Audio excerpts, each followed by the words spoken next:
Hello and welcome. Cuff me up here, and this is my video on the Clockwork Madness update. You know, the info I know so far, and oh well, what I think about it. Now, in order to get up to speed on why there are a bunch of mechanical monstrosities invading places, you want to, first thing you want to do is head to Divinity's Reach and try and enter the Crown Pavilion again. That should get you started up with the living story, the closing ceremony. And there, Scarlet will attack the city, and a bunch of crap will happen. And that'll set up what you'll be doing most of this living story. In fact, you're kind of doing the same thing over and over. Now, during the living story, two things of interest happened, apart from, well, the story. Hobo-tron. I'm sad to say Hobo-tron has been taken. It's a sad day. And, oh, that other guy his name escapes me. They had a funny dynamic going on, but now they've been kidnapped by the Aether Blades. Terrible. And on more serious note, when it comes to the story, it turns out Scarlet's kind of got a pretty good record. Turns out she went around training with all the races she could, learning as much as she could. Like, if you ask Emissary Vorpp, you can, was it Vorpp or Porpp? The Asura you meet in the Living Story segment. He tells you about how Scarlet went through all the Asuran colleges and practically just dominated each of them, cleared through them perfectly, being the top of each thing. And she went with tons of other races as well. I remember at one point he just lists off stuff like the Hylic, the Krogan, the Norn, the Char, the humans, the blah blah blah. Well, actually, I don't think they list off humans. I don't think she likes humans. But she's been around training with everyone, and she even claims to have seen the Eternal Alchemy. Now, if you play Guild Wars 2, you often hear the Asura, talk about the Eternal Alchemy. Usually replacing it with, like, where humans would use stuff like God. Like, oh my God, they say, by the Eternal Alchemy. But it isn't necessarily a god. It's kind of hard to explain. I'm sure if you look it up, there's a much more detailed thing explaining the Eternal Alchemy. Anyway,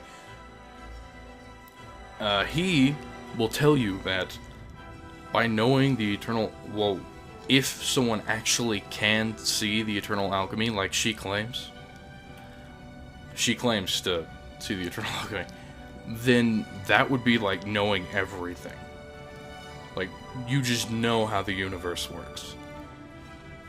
Which Porpp then explains is impossible, or at least impossible for a Sylvari, which I find kind of interesting. She's honestly an interesting villain. The only problem is I think she's not going to live very long. I think she's only going to be part of this living story. We're going to kill her off, and then, yeah, she's gone. I'm normally not a fan of Sylvaris, but she is a pretty fun villain. She's psychotic, really evil, crazy, but she's still somehow...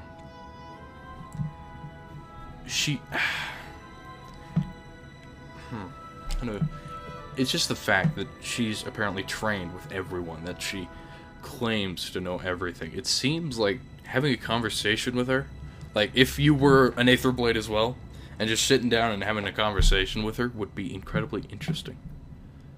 To hear how she views everything.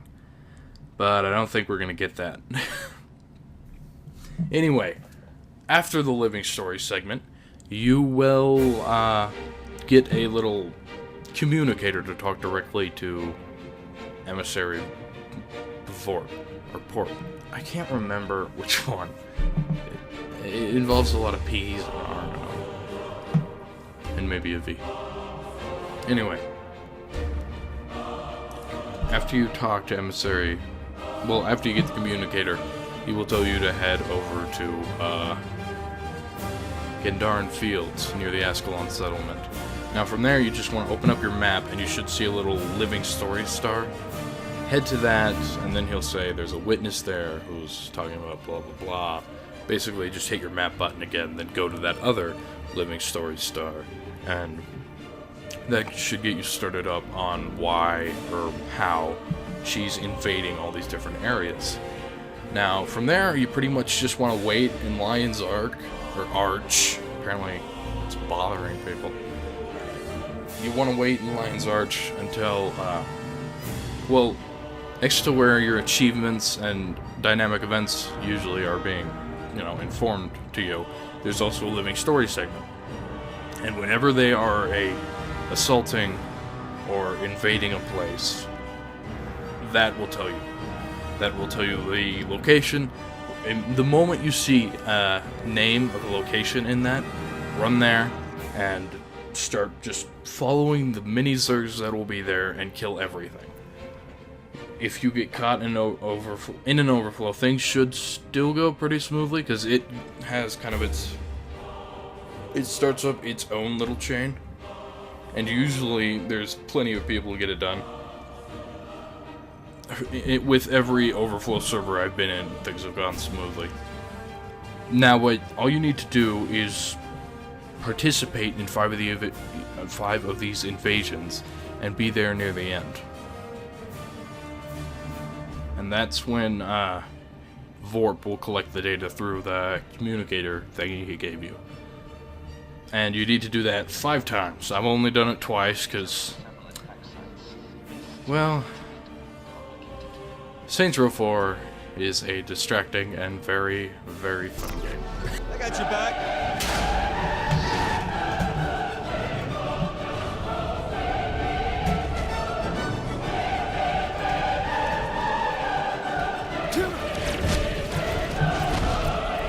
On to the next.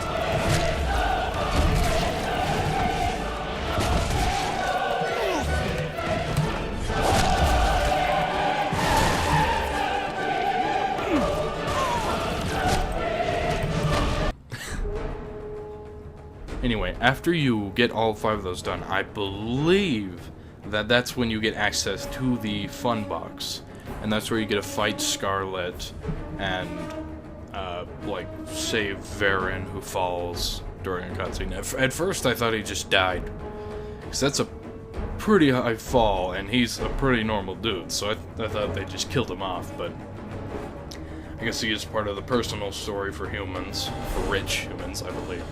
So they can't just do that. Anyway,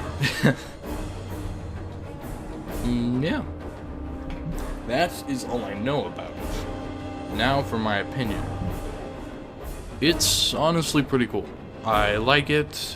They are bumping up on the living story bit. It's pretty interesting this instance. The event itself is pretty fun.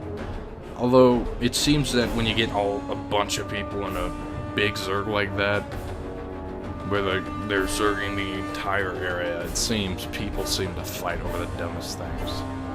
Like, some people are trying to command them to do this, others are trying to tell them to do this, and they fight about it, and then some say, don't do that event, it's not helping, when it is part of the whole thing. I guess it does decrease 1 bar when we're trying to decrease...